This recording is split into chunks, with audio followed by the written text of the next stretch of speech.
Hello, everyone. Welcome to Two Old Ladies That Bet and Stuff, where we make sports betting fun and easy. Our goal here is to give you a proven sports betting strategy with little investment.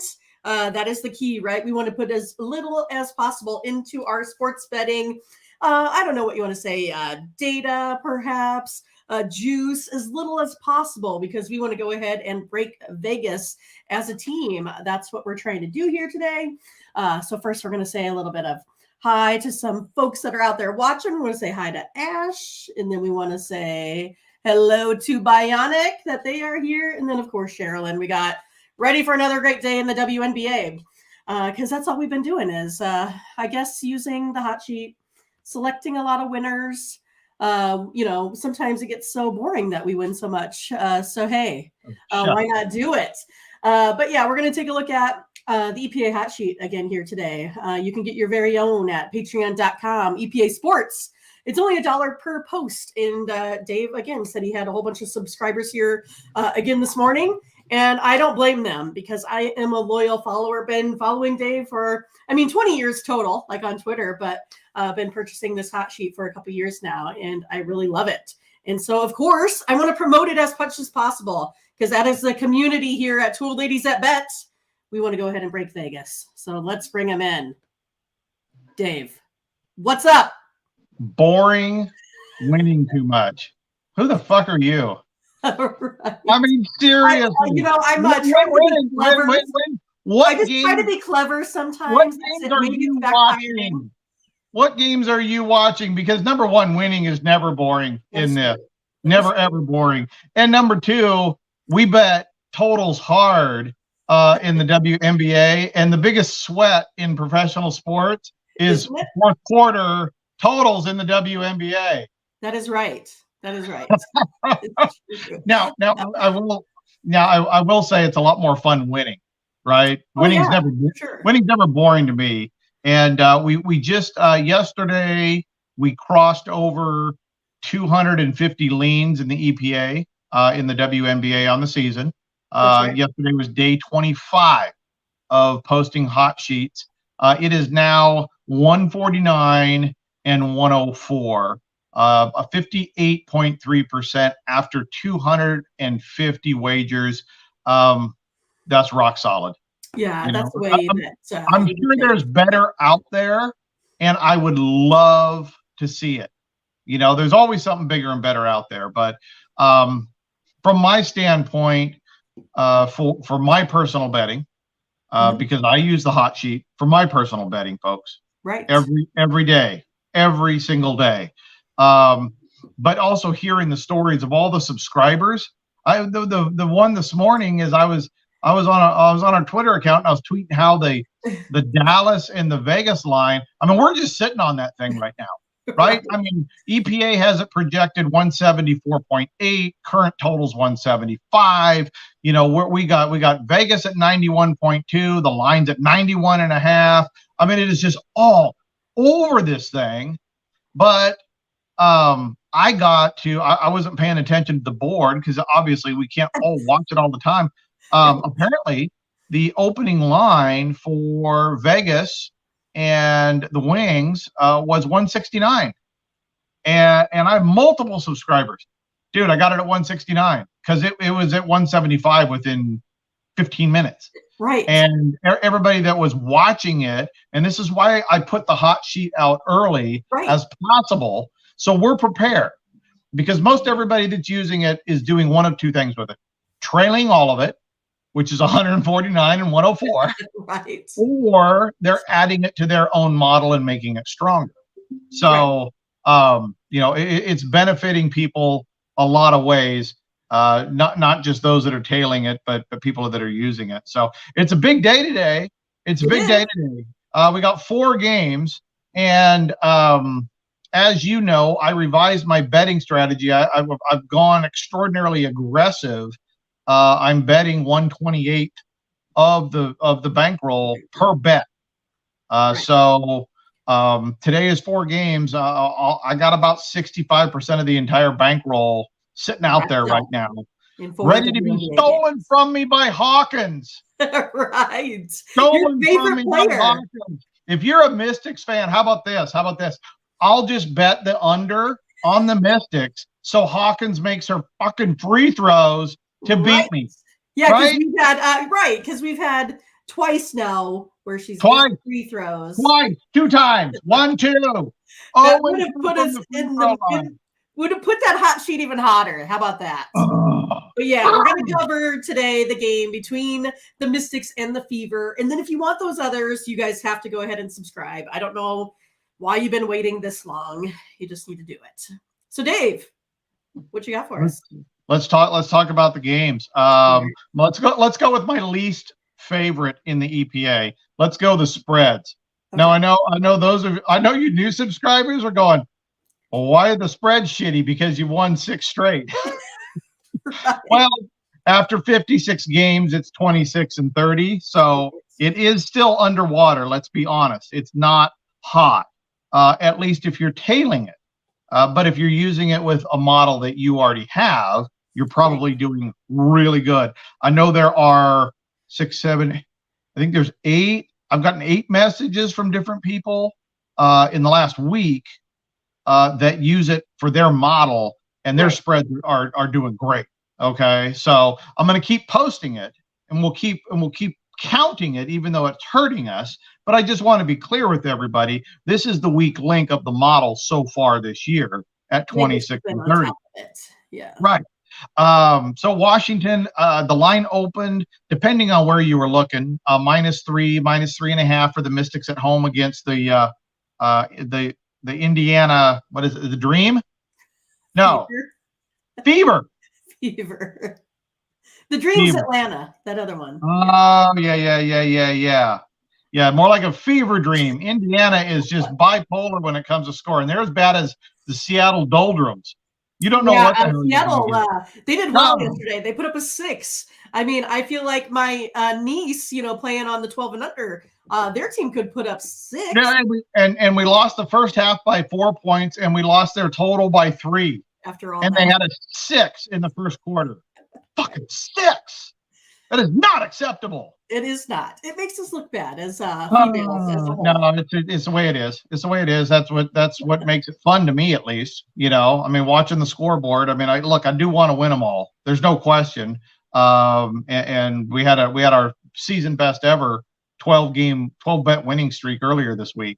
But Washington's at -3.5 at home against the Indiana Fever Dream, and the EPA has Washington by 9.7. So the EPA lean on the side is Washington -3.5. The total, it opened last night at 160. It dropped to 158. We are over again. I know there's a big pattern here. I think their model just keeps coming up short in these games. We are over the 160 last night. If you haven't bet yet, it's down to 158.5. You just picked up 1.5 points. And as we know, that rarely comes into play. But when it does and you're on the right side, it's badass. Because I think 2 days ago, what was it? It opened at 169. You were at 168 over. I was at 168.5 over, and it hit 169. And yeah, that was a push in the EPA, first one this year. But boy, is it awful nice pulling the 91% of your bet back in when it hit. Right. So we're over on the game total, the halftime total. This one, the EPA this is one we found a few weeks ago. EPA is 25-7 on first half game totals. Yeah, because I'm currently looking at what you had sent to me via Patreon, right? I'm a definite subscriber. But yeah, I mean, you went ahead and told us exactly where we're standing through almost halfway of the WNBA season here to the All-Star break. Right. I mean, because we got to be fair on the record, because these aren't tout picks, right? I'm not selling this is my 5-star fucking pick of the day, which again, if you do that, I'm going to go off on that stuff. I'm going to bet 5 units on this 5-star pick, right? But you get no data on my record on 5-star picks. And maybe I'm 110 10, but I'm 10 and 10 on unders, and this is a 5-star under, right? People ask more questions, get more data. They're not keeping track. If you're not keeping track, doing it wrong, 100% doing it wrong. So, you know, with the numbers in terms of posting the records, it's for your due diligence. You decide what to do with it. We keep track of the wins and losses of the EPA, but personally, I bet differently. I don't bet. I mean, I bet all the EPA games just to have a record of them, but my own personal one, I use the EPA how I see it, and how I see it's different than you see it, and everybody else uses it, but it's a tool. So utilize it. So we're over on the first half, over 80.5 right now. Team totals, Indiana comes in at 77.5. I've been waiting for this son of a bitch to move all damn day because the EPA is at 79.2. Give me some wiggle room. I should put out some. I wish I had enough pull to put out disinformation about Indiana and drive that down. Right. But right now we're over 77.5. And it looks like it's going to stay that way. Washington opened at 80.5. Projection is 89.1. So we're pretty easily over on 89, which means they are going to score 86 with Hawkins missing a shit ton of free throws in the last 2 minutes. Right? Team total over 80.5. There you go. I was a little late to the game putting that one up there. Yeah. It's gonna happen. Now, while y'all are listening, I'm always talking about keeping track of your data. What does your model project? And one thing I have not been keeping track of is, if you've noticed, the model is killing it on first half totals and just killing it on road team totals. Road team totals are 41 and 15. That is unequivocally bat shit crazy number. Right. So it's telling me that my model has an edge on the current algorithm for WNBA that's going on the live boards. And so why doesn't that transfer over to first half team totals, right? So I started looking back, and so I looked at the projections, then I looked at the lines, and I looked at the last 5 games, and it would have gone 9-1. Oh, only 9-1?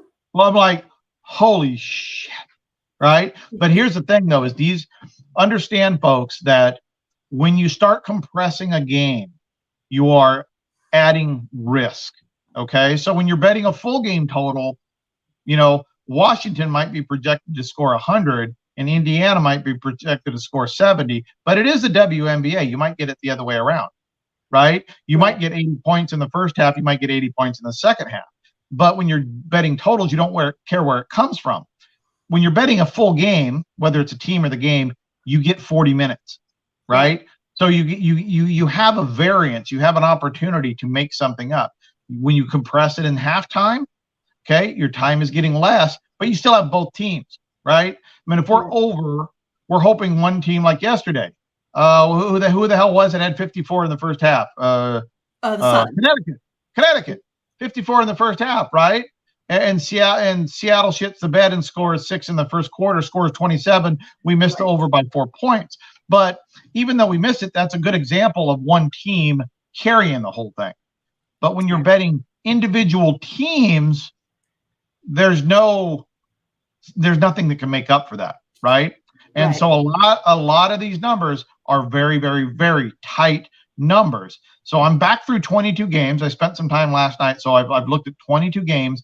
The EPA is still a rock solid 14-8 over the last 22 games, just betting the over-under on first half total at the open. So I'm not comfortable putting it into the system yet. I've actually convinced myself, don't bet it today. I really wanted to, but I want to go back and I want to get at least 30 to 40 games back testing, because we have all the projections. We've saved all the data. We can project all of that, so I can go back. So going forward, we may be adding the first half totals. I know the first half road totals have been wicked good. They're 9-2 in the last 11 games, straight up with the EPA. So again, our road team edge has been phenomenal on the game side. It's been really good on halves and full games for the whole thing. So right now I'm happy with where it's at, but don't bet it. And I'm telling you this because I want people to know that we're always looking for an edge. We don't settle for answers. We're always asking the next question. So hopefully in the next couple of days, I'll have a good answer on the direction, and we'll be adding it to the EPA report so you can see where it's at. But it's real simple. It's not there right now, but all you got to do is take the team's first half total on the EPA and divide it in half. That's really it. That's all Vegas is doing, is dividing their total team projection, dividing in half, usually adding about 1 point in the first half, and that's all they do. Right. You know, so it's all right there for your due diligence as well. But I'm going to be working hard to try to find us another edge. Awesome. And then we have a question for you, Dave. Yeah. Can you see this? Can you see it? From Sue. So how do you deal with injuries like with Della Dawn out for tonight? Who? Right. I knew that's what you were going to say, right? Because I'm sorry, Sue. My friends call me the fun sponge. I don't fun out of everything, do you, Dave? I don't. I know Sabrina is in the WNBA because she was a Duck, and I'm a Duck, and that's about it. And then Daryl, he says Della Dawn. I got to tell you, I don't know that name. I've never heard that name before today. But to answer your question about injuries, is I don't do it. That's up to you, right? That's up to the better due diligence. Because remember, we all push that enter button when we go over here and hit the enter button when we make the bet. Okay, it's not the person you bought the pick from. It's not the guy you bought the data from. It's you. Okay, so now how much that injury affects your betting, that's also up to you. But in my experience, the Vegas line will adjust for an injury when it goes up. Okay, now if you have a last minute scrub that you don't know about, I think Mindy, you had said one of your colleagues over at another professional sports betting network was like, did you know Kelsey was going to be? Did I say that right? Is it Kelsey? Yeah, Kelsey Plum. Did you know she was going to be out for the Aces? Oh yeah, Kelsey. When you took the under in that game, right? And the model scratched literally like 10-15 minutes before the game, and I said no. I had no insider information. Right. Via the hot sheet, we were already on the under in that Aces game, and it just so happened that she was out. Yeah, you want to go? Yeah, Tony, I am so badass that I actually know. Actually, you should have told him Kelsey texted you a half hour before the game, and you dumped the whole bankroll on it. And it was still barely under. It was still barely under. But a win's a win. But Sue, back to your question, we don't account for the injuries because number one, the Vegas lines will do that when they come out, and they'll adjust accordingly. So in your betting strategy with our stuff is, do you bet immediately or do you wait? Now, I've been getting more of a tendency to wait on Vegas and on New York because those are two very popular teams, and people tend to bet those and really inflate those lines. So when I'm under on those teams, I won't bet that line. I'll wait for it. The injuries, though, now from a WNBA standpoint, it would be easier for us to keep track of them. But you got to understand in the modeling, we're not modeling player performance, it's team performance. So when somebody's out, I don't know how good or bad they have been over the last 3 games and the moving average.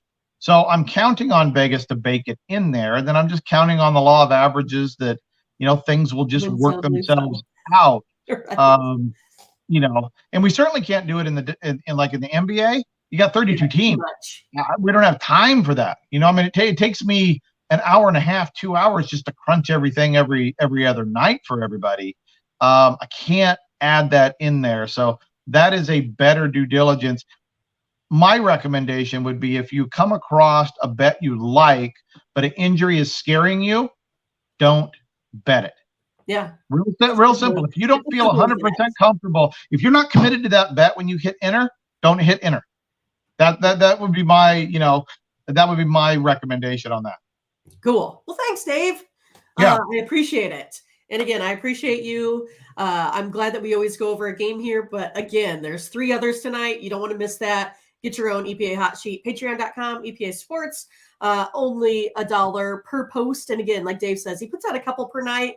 So it's kind of like almost 50 cents a day, right? You put a couple on each because he doesn't think it's fair to do, like, say, charge you $1 for just one game, that sort of thing. So yeah, we can unless there's a day where there's all 6 teams, I'll put out 2 days at a time. So right now the hot sheet is for today and tomorrow, and then tomorrow I'll get all the play-by-play data, scrape it all off the interwebs, and download that into the formula and update everything accordingly. Yeah, and again, you can always send Dave a message via Twitter at EPA Edges, or you could go ahead and send him a message on patreon.com. Very accessible, and we'll definitely get back with you with any questions that you may have. And again, all of the data is out there for you to look at, fully documented. I appreciate your time. Thanks again, Dave. Awesome. Good luck, everybody. Crush them. Bye-bye. So yeah, that's what we're ready to do, right? We're ready to crush Vegas as a whole. Make sure you go ahead and like and subscribe and click on the bell to get the latest notifications, because you never want to miss us when we go live with Dave Bartoo. You can also catch Ramon and I in the morning where we go over the full card for right now the WNBA and Major League Baseball. So don't forget to check that out. But yeah, you can reach us at toutladies.bet.com. You can also follow us Twitter, Instagram, Facebook, TikTok, Reddit, the whole deal. You can find us there. Make sure you get this. Don't miss out on